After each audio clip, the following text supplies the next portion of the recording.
Hello. Welcome to our prison. Thank you. It's great. A sunny day in this prison, actually. Have you ever been to prison before? Not this one. Not this one. That's a very diplomatic answer. No, I've always been, perfectly well behaved and a very good guy throughout my whole life. So this is my first time behind bars. Right. Yeah. It's not so bad, huh? No, it's okay. Nice company. And, yeah.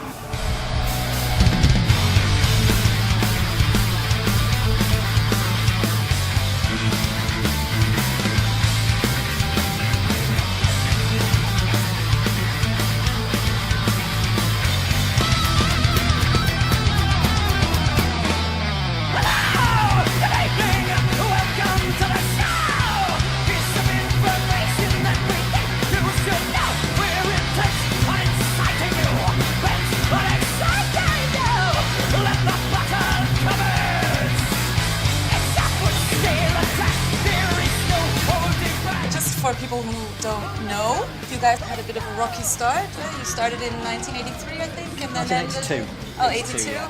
And then ended again in 1987. That's right. And then had a big a long holiday. A long holiday. Well, and this actually, I think it makes me so sympathetic towards the band because I feel that you've worked so hard. That you're kind of finally getting everything together, sort of thing. Well, just to explain a little bit more about what happened, I mean, the band formed in 1982, and really we were, I guess for many people, we were a little bit ahead of our time.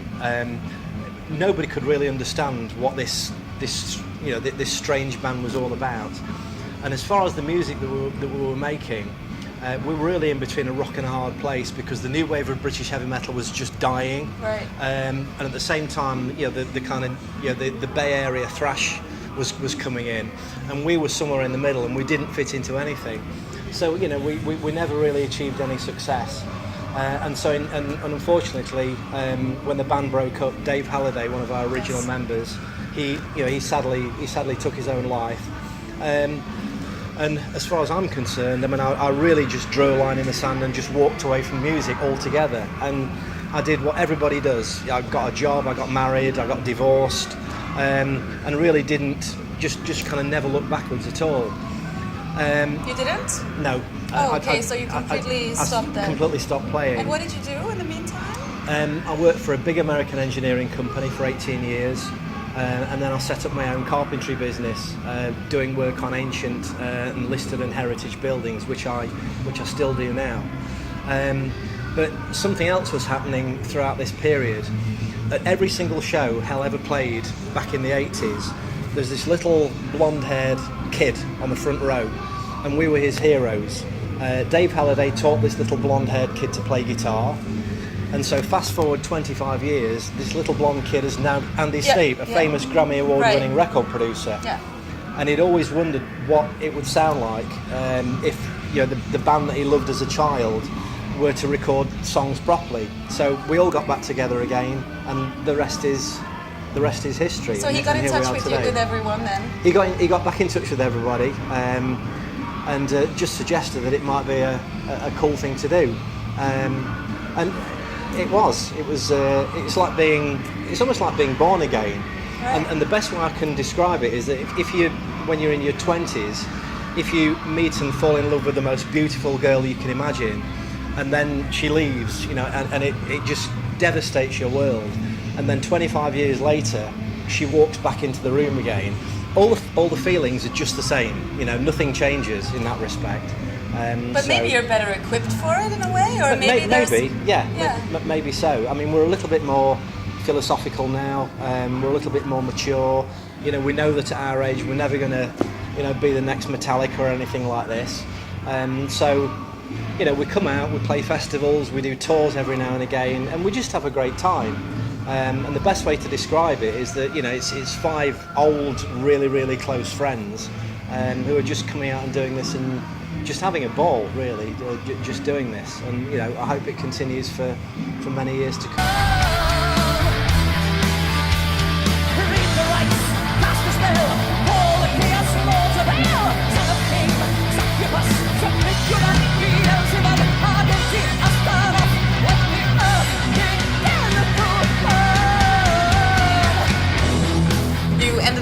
bringing your brother into the group as well. How did that come about?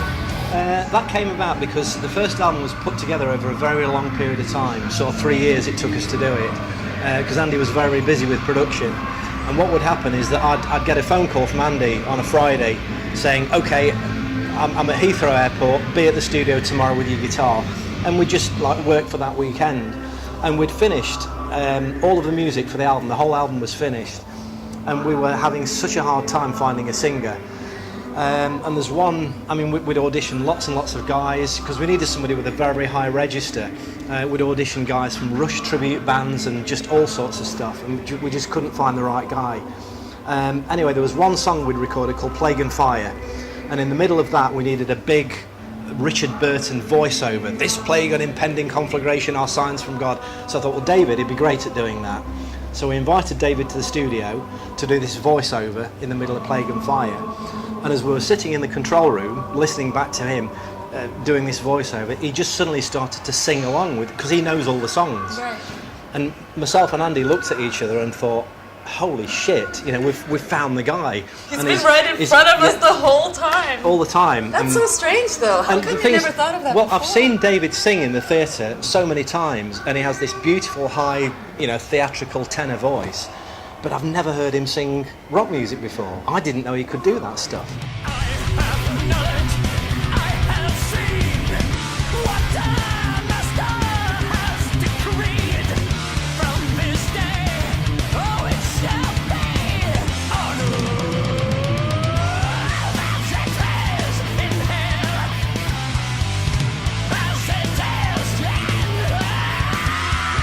To start with, he was, you know, not very sure of it. It was all very, very clean.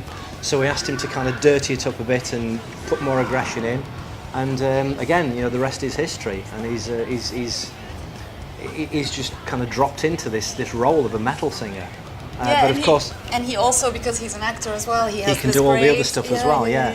I mean, you know, the headset mic. Yeah, exactly. He has. So he has two hands free all the time. Yeah, so, and he's, you know, it's lovely to watch. Yeah. So it's definitely something to look forward to, something to check out.